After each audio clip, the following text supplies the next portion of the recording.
All right, as you can tell, turkey season's over. It's about 90 right now. And I just finished up last week or 2 weeks ago. Went out west, northwest, got several new states. My total's up to 45 now. Or 44, I'm sorry. I've got 5 to go. So I still like California, Arizona, Nevada, New Jersey, and Delaware, and then I'll have all 49 states. So I was going to try to finish it this year. Coronavirus messed me up. I didn't get to hunt almost any of the month of April, which is prime time. And then I finally got to leave about the end of May. Just last minute, they lifted the travel ban. I took off for a week, flew out west. Had a great time, but I was really wanting to finish this thing this year. I had 10 states to go, and I really believe I could have picked them up. Went pretty fast, so anyway, it is what it is. But now I have now I've got all these fans from last week. I think I ended up with 7 birds last week. So 2 in Washington, 2 in Idaho, 1 in Oregon, 1 in Utah, and 1 in Minnesota. But anyway, I'm going to show you what I do whenever I clean these fans. I bought these paper bags. They're just brown hardware sacks is I guess what they're called. I actually went to a feed store in New York whenever I was hunting there. I shot a bird. I'd ran out of paper, or I used to put them in just Ziploc bags. Well, I ran out of bags, so I went to the hardware store with a guy. He was just going to pick up some seed. You know, he hunt till lunch or 1 o'clock there. So I rode with him there. Well, they had these bags. They were selling peanuts, so I thought I'll buy a few of them and put those fans and beards and the spurs and all that in the paper bags. So what I do, I put them in here. Usually I'll bring a stapler with me, put the fan, or I'll put all the fans in one bag together, which I don't separate them. I put my spurs in this bag. I'll put the beard in here. I'll put my shotgun shell in here, write the date right on the bag with a magic marker. I'll fold it down as tight as it'll go, and then I staple it across the top. And they don't sweat in these paper bags. They can breathe. If they're in there for 4 or 5 days or a week or whatever, when you come home, you can just put them in a pile until you get ready to clean them. I always clean all my spurs and put them on a piece of leather, write the date on them, the state, where I got them, all that stuff. So, but anyway, good way to keep them separated and know which ones are which. And what I did is went on eBay and bought. I couldn't buy like 50 of these bags, so I had to buy like 500 in bulk. So hopefully I'll kill 500 birds and use them all and have to order some more, but that'll be a while. But anyway, I've got all the spurs and beards in the house. I'll work on those later, but I was just going to show you what I do with these fans. Like I said, it's been over a week since I shot these birds. So what I do, I just take the fans, I put them like that right there, I fold them up, I drop them down in this bag. And I had all of these fans in one single bag, so you can pack quite a few in there in one bag. Anyway, but when you get them out, if it's a week or 2 weeks later, they've stiffened up and they're stiff like this. So what I do, I get a bucket and I fill it about that far with water. You can use warm water, it'll work better. I dip these down in this water, and that loosens that up, where it makes it pliable. You can spread them back, you can spread them out. So you can fix the fan how they're supposed to be. You can spread the feathers out, make them like you want them to be. This is what I got from the trip. I've got these all soaking. There's some Rios and Merriams, and they're mostly, this one's got a little bit of white in the bottom there, but no Easterns on that trip. But I've got those sitting there soaking while I'm working on this one. So what I do, I work it until I get it to where I want it. This fan is kind of an odd shaped fan anyway. It was like that when I got him, but I'll work it out.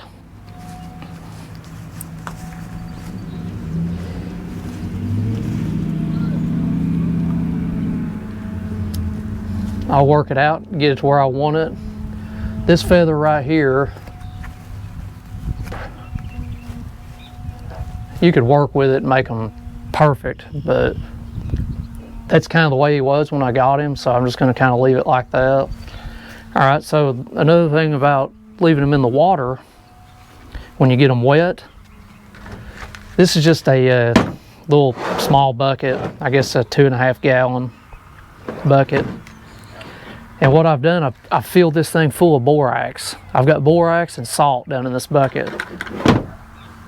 I've got a lid for it. I keep this thing every year. When I go on road trips, when I'm driving, I throw this thing in the back of my truck. First thing I do whenever I get a bird and get him cleaned, I dip it down in this borax and just work it in really good.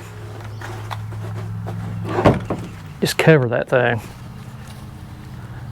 You can work it into the flesh there.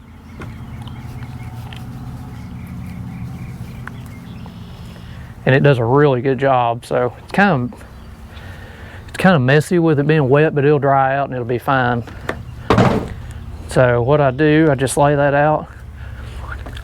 This is something I bought about 15 years ago. It's called a fan Dangler. Works really good for this.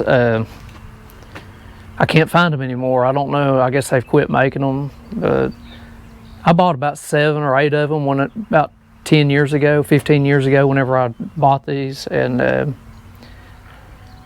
the company name is Dead Eye Supply Company. So deadeyesupply.com. That's what it is. Try to find them if you can. I didn't have any luck, but I've got another fix for that. I mean, you really don't need these. So, but anyway, all I do, it's got little snaps on there.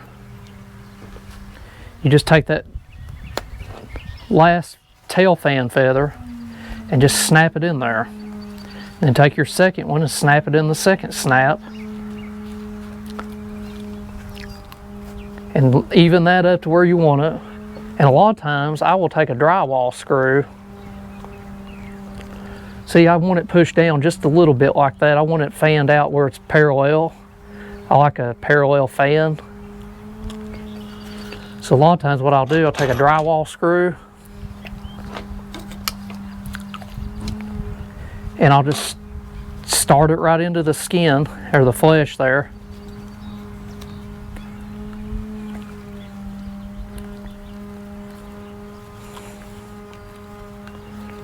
Screw it down in there just a little bit, and then I will push it down and make it sit right on that fan. That one popped out. Anyway, I'll pop it like that right there, and then your fan will turn out perfect. And all I do is it's already boraxed, salted good. You can straighten these feathers later. Main thing is just get it how you want it to dry. Make sure all those tail fan feathers are spread out evenly how you want them.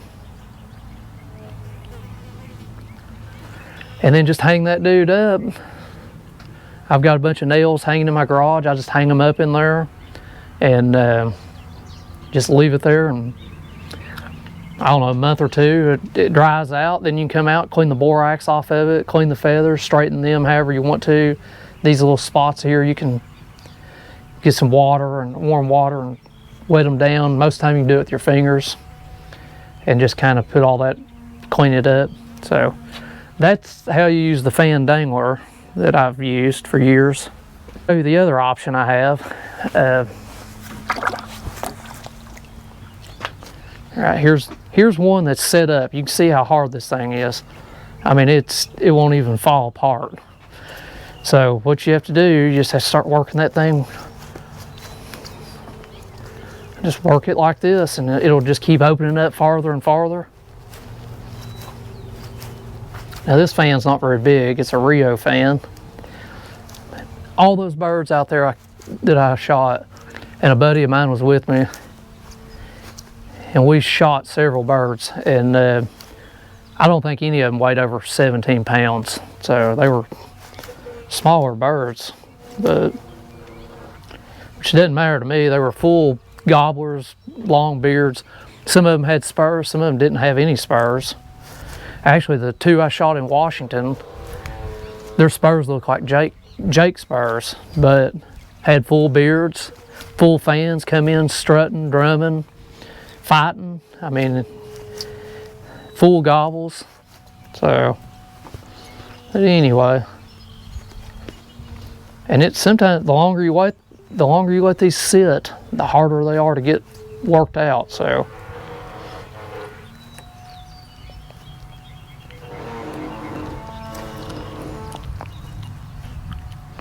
and sometimes you can lay them down and just go through them like that individually and pull them out. And you can pull on these pretty hard, so everything has a breaking point, but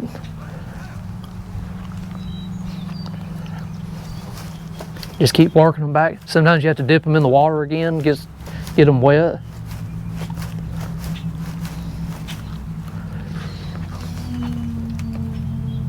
The water really loosens them up, especially if you let them soak. And it takes a little bit of time, but if you want to look good, you have to do it that way. That's all there is to it.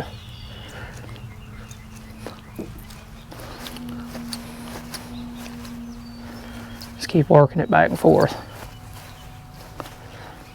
About got it. This one's not going to open up really that as large as that other one. That other one was the only Eastern that I had. That one was from Minnesota.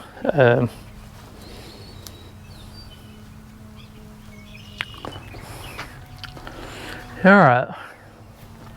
So once you've look at that, that's pretty parallel. These last two couple loose feathers. The last two outside feathers, I try to get them parallel and then just kind of space the rest of them out. I don't want them way out where it looks just huge and there's a big gap. I want them all to lay about like these feathers are naturally laying.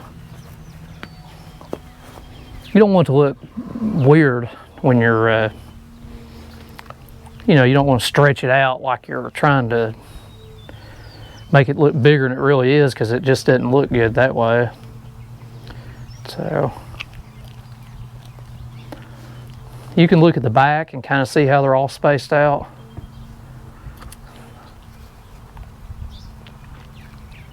And it kind of looks bad right now because it's so wet, or I've had them soaking, but all right. So that looks pretty good to me. I like that. So that's still all wet right there. So what we're gonna do, we're gonna dip it in this borax. You can get the borax, Walmart, any store.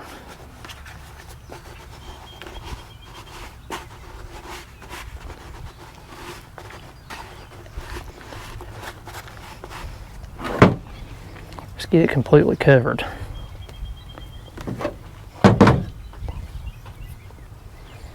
All right, now here's the other option I have.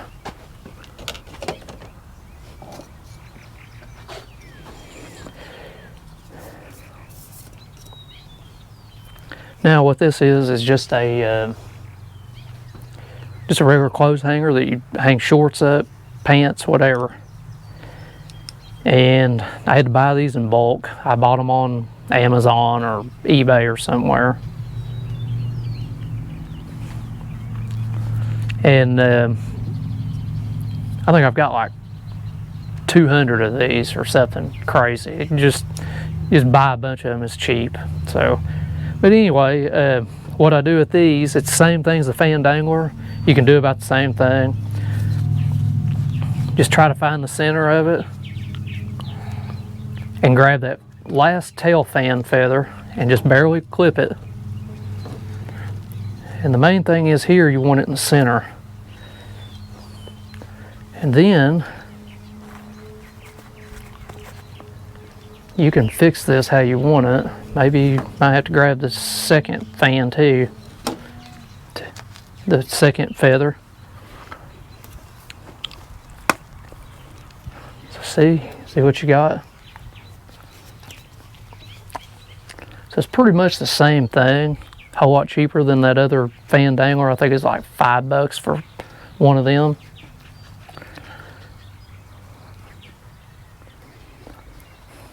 So the main thing is just get it how you want it to sit.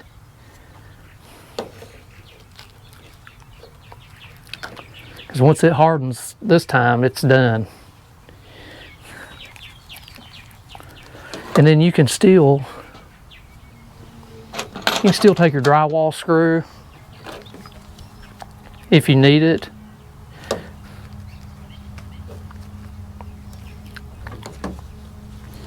And I just twist it in there by hand. You can use a drill if you want to. You don't really need it. But the best thing about these screws is you can screw it in to the level you want, where it looks good. See, that's just a little bit too much. So I need to screw it in a little bit more. Turn it over with that screw in there and see what you think about it. See, I need to adjust this feather, it's too low.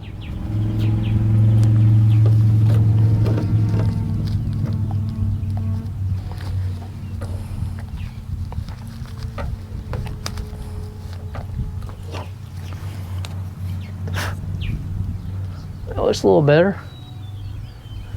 Like I said, it'll dry out. Once it dries, you can clean it. That feather's twisted a little bit, but I don't know if there's much you can do with that.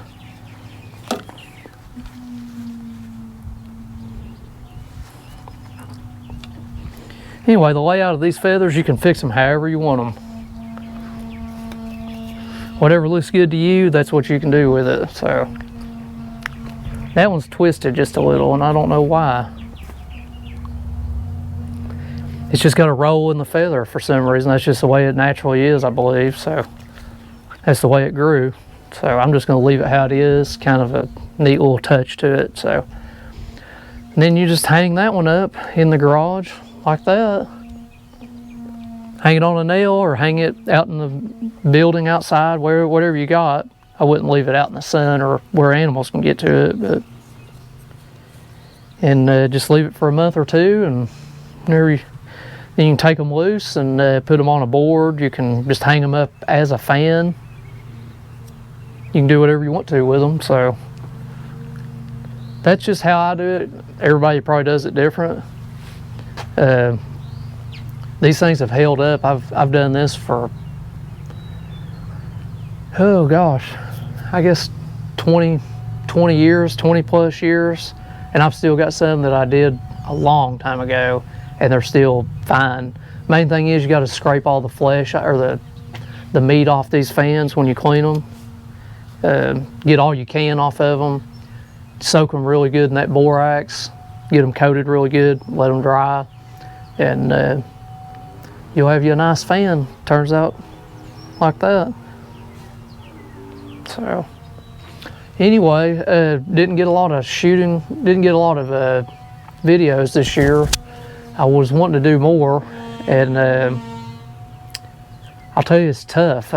These guys that are doing the videos themselves, it's unbelievable how hard that is to get all that on film and get a bird too. I mean, you can't move.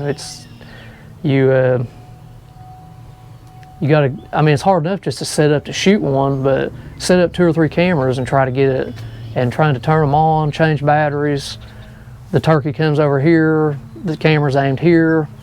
It's pretty tough. I mean, if you want to add an element of challenge to turkey hunting, something that's pretty tough anyway, take a bunch of cameras with you and pack them and try to get it all on video. So I do have 1 camera on my gun, and most of the time I was able to get it turned on. I believe once I get these states knocked off next year, once I get the Super Slam, US Slam, I think I'm gonna try to video more. So I'm definitely gonna video my last bird. It'll probably be in the state of Delaware, so I'm gonna try my best to document that one and get it start to finish. I mean, dedicate whatever it takes to get that on film. So that's my goal anyway. I'll try to get some others on film, and we'll get those.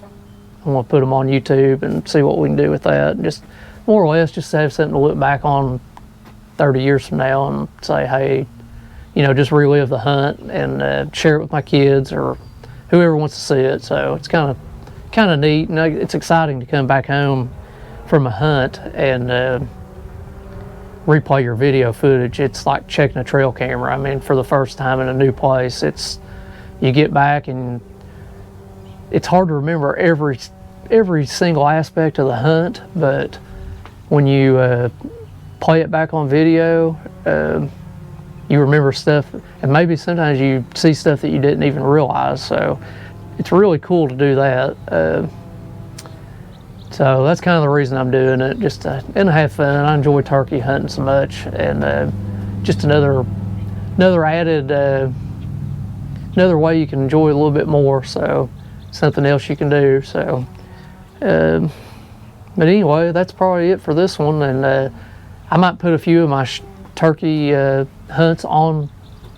You know, I'm gonna start a channel and try to get it going, and I will put some of the probably mostly the shots that I got. I won't have any didn't narrate it very well. You know, I didn't get up in the morning and have it video at first light or any of that stuff. Sometimes I did, but I want to put together what I've got, share it with you, and put it on the channel, and just test the water, see how I like it.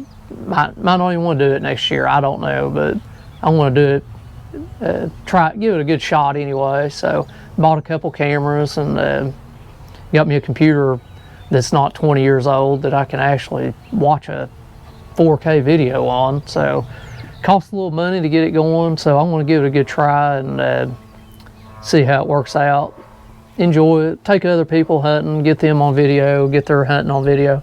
So it's actually a good way to be able to hunt longer, and it's fun to get yourself on video and hunt and do it yourself, but it's a lot of fun to go with somebody and video them too. So a lot of fun hanging out with them. So anyway, I guess that's it for this one, and maybe I can get some time and I'll try some editing. I've never done that, video editing, and try to get some of those videos out.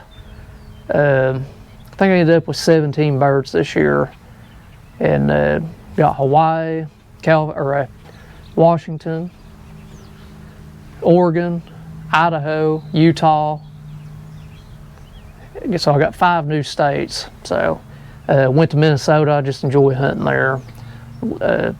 Didn't want my season to end. I was there at the end of June or May. So